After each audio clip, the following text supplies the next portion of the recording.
El peligro de meditar para vaciar tu mente.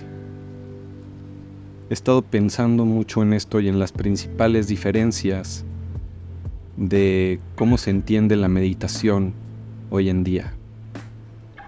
Porque la palabra meditación definitivamente no significa lo mismo para todos. A veces se usa para describir cosas muy distintas, ¿no? Desde meditar para aprender a enfocarte, o meditar para manifestar algo en tu vida, o meditar para conocerte a ti mismo, o meditar para hacer una regresión a algo que pasó en tu vida, o meditar para hacer viajes astrales, o meditar para alcanzar la iluminación, meditar para disolver el ego. Al parecer, la palabra meditación ahora se ha vuelto algo así como sinónimo de ejercicio para. Las meditaciones ahora son vistas como ejercicios, como viajes guiados, ejercicios guiados con un paso a paso, con instrucciones muy específicas. Y creo que en la explicación de qué es realmente la meditación está un entendimiento que es todo lo contrario a la meditación como un ejercicio, la meditación como un proceso para llegar a un resultado. Porque la meditación creo que es un estado de conciencia que no es un lugar al cual llegas y te quedas ahí. Es algo así como un regalo en el momento presente, un diamante entre dos pensamientos. Pero es algo que en el momento en el que te das cuenta que estás ahí se esfuma.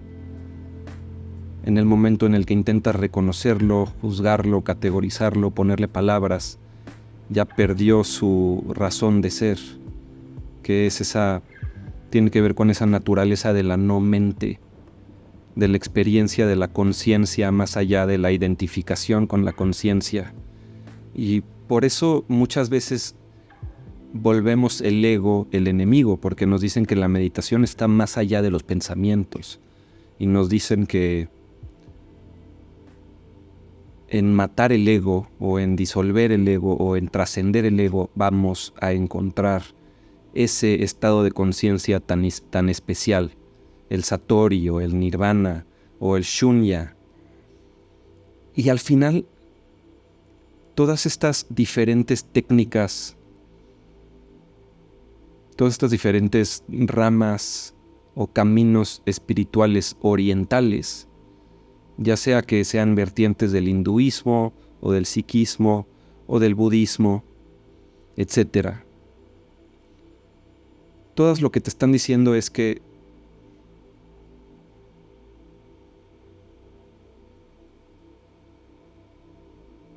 a través de la renunciación de tus deseos vas a llegar a ese tesoro. Ese tesoro es quién eres tú realmente. Pero esto no es igual en todos lados, es decir, hay muchas diferentes interpretaciones de lo que esto significa. Yo me acuerdo que empecé a cuestionarme sobre qué es meditar. Creo que tenía como probablemente, 15 años. Y mi mamá por alguna razón tenía unos libros de Osho. Agarré uno de esos libros de Osho y me puse a leerlo y me acuerdo que lo primero que me quedó claro era este entendimiento de que meditar es el acto de no hacer, que en el momento en el que tú quieres hacer, ahí se pierde todo. Como esta definición de la felicidad que te dice que la búsqueda de la felicidad es la causa de toda infelicidad. Que en cuanto tú dices quiero ser feliz y lo empiezas a buscar hacia afuera, ahí es cuando estás agarrando el camino de nunca encontrar esa felicidad. Y te estás poniendo de pechito para experimentar eso que es lo contrario a la felicidad, de lo que todos queremos escapar. Y todo porque tú tenías un deseo de buscar la felicidad.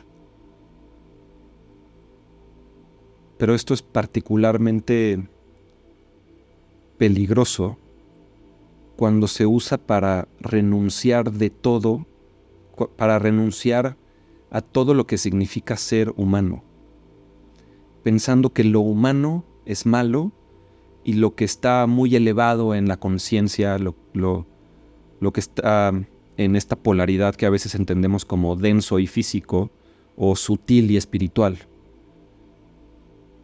sin entender que todo el espectro, desde lo más sutil a lo más denso y sólido, es energía, conciencia, es el mismo ser. Mucha gente a eso le llama Dios.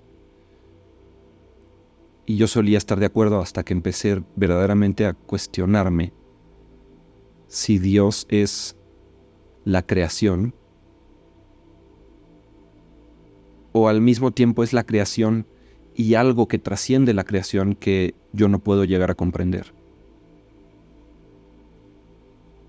Porque el teísmo clásico te dice también que Dios creó la creación, pero no que Dios es la creación, que el creador y la creación son uno.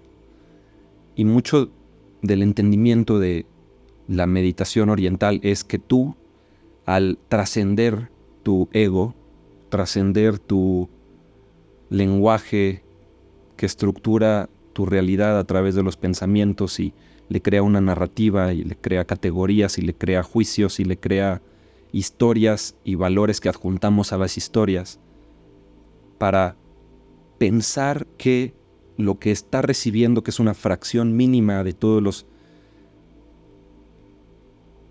de toda la información que entra a través de tus sentidos, en realidad solo percibes una fracción de todo eso y después lo interpretas y piensas que sabes qué es la realidad y piensas que sabes qué es la conciencia.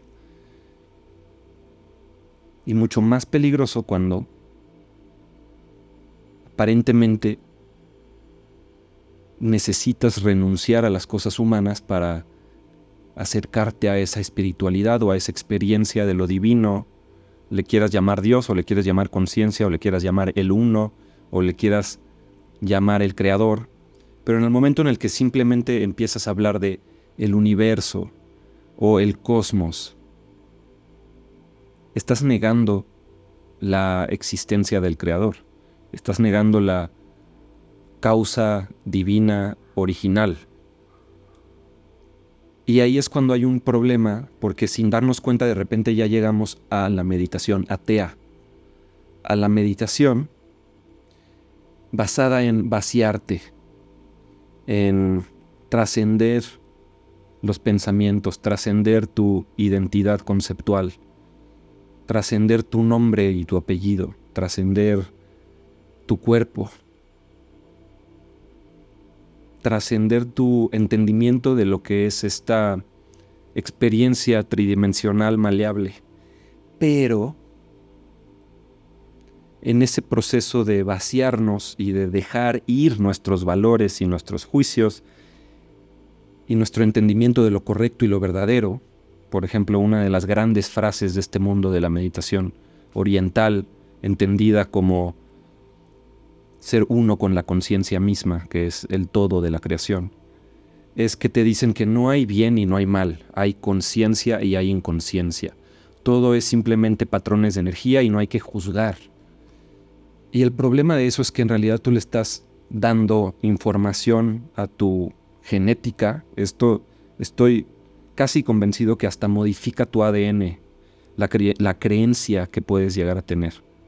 Y hay algunos estudios, la verdad, un poquito dudosos que intentan demostrar esto, pero el punto es que cuando tú crees algo fundamental o crees otra cosa completamente fundamental, tu cuerpo reacciona a esa información psicológica que después tiene un reflejo en tu información fisiológica, en tu cuerpo. Y entonces ahí creo que hay dos lados de la misma moneda. Por un lado, te puedes ir por el lado incorrecto de la moneda, que es la meditación,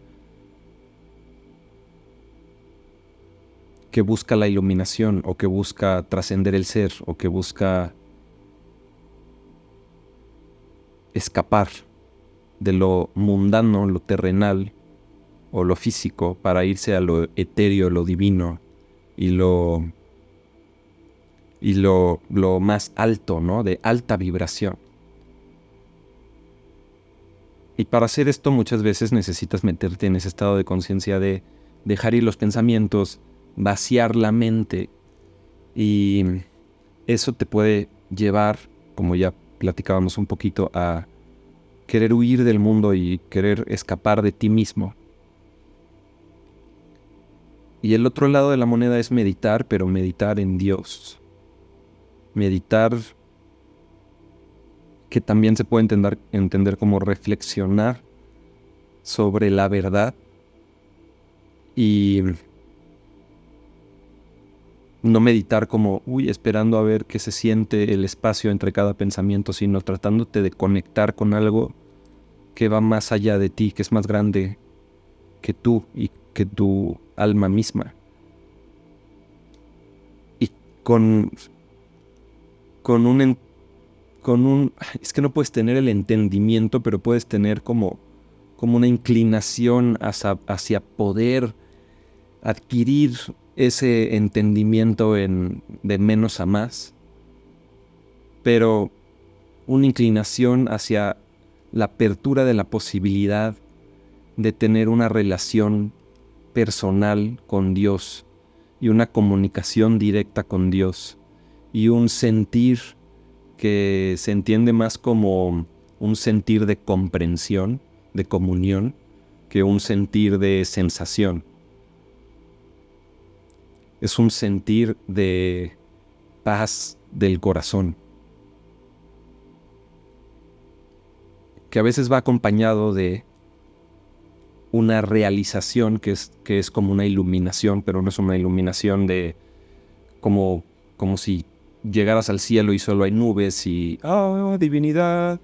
Sino como de ponerte un espejo enfrente y decir, se trata de cómo me estoy comportando. ¡Wow! Así me estoy comportando. ¿Qué es lo que tengo que hacer? ¿Qué tengo que dejar de hacer? Ya lo entendí.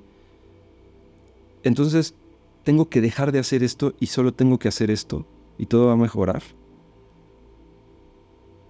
Y ahí es cuando yo me he dado cuenta que una vez que estás ahí, ya no tienes que meditar. Tienes que rezar, sentir agradecimiento,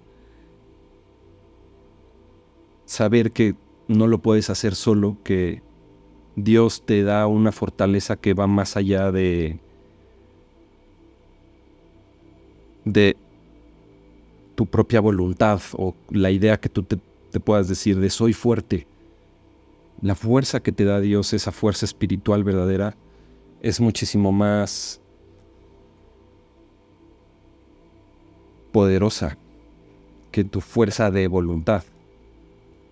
Y ahí es cuando sabes que no es nada más cómo te sientes por dentro en tu experiencia espiritual, sino qué estás haciendo en tu vida, en tu experiencia de ser un humano, que sí es verdad que somos un alma teniendo una experiencia humana, no un humano que tiene experiencias espirituales, pero más allá de eso, que seas un alma teniendo una experiencia humana no quiere decir que debas de tener solamente todo el tiempo la experiencia de ser alma, y entonces eso quiere decir que eres una persona más espiritual o que estás más cerca de escapar el samsara, que es el círculo de vida, nacimiento, vida, muerte, reencarnación, nacimiento, vida, muerte, reencarnación. Y a veces simplemente enfocarnos en la vida que tenemos y cómo podemos amarnos mejor a nosotros mismos y amar mejor a las personas que amamos y cómo podemos distorsionar menos la realidad, porque muchas veces no sabes ni siquiera cuál es la verdad o cómo puedes decir la verdad como si tú fueras el poseedor de la verdad, pero lo que sí puedes es vivir día con día, microsegundo con microsegundo, tanto dentro de ti como fuera de ti, haciendo todo lo posible por nunca distorsionar ni un milímetro la realidad. Nunca hacer ni decir nada que no esté coherente con lo auténtico, lo verdadero, lo correcto. Y creo que eso tarde o temprano lleva a la iluminación entendida como ser una persona despierta y completa y que verdaderamente se puede llamar inteligente, porque al final la inteligencia, sea inteligencia intelectual o inteligencia espiritual, que se le conoce también como sabiduría, no es nada más conocimiento, sino el conocimiento puesto en la experiencia y convertido en un saber que trasciende la información memorizada, sino verdadera sabiduría, que tiene que ver con que si tienes la vida que quieres tener, al final lo que menos importa en la vida es las calificaciones de la inteligencia, como estos exámenes que te dicen cuánto tienes de coeficiente intelectual. La verdadera inteligencia y la verdadera sabiduría se refleja con si eres una persona que tiene la vida que quiere tener, o si eres una persona que tiene una vida que no quiere tener. Ninguna persona verdaderamente inteligente y verdaderamente sabia, después de 10, 20, 30 años, termina teniendo una vida que no quiere tener. Entonces, la verdadera espiritualidad, o el verdadero reflejo de la madurez espiritual, se ve en lo físico de la vida, no en lo espiritual o lo sutil, sino aquí en lo que podemos tocar, en lo que es un reflejo de lo interno, en lo que verdaderamente nos dice cuál es el estado de conciencia de una persona, qué tan ordenado y qué tan abundante es su mundo.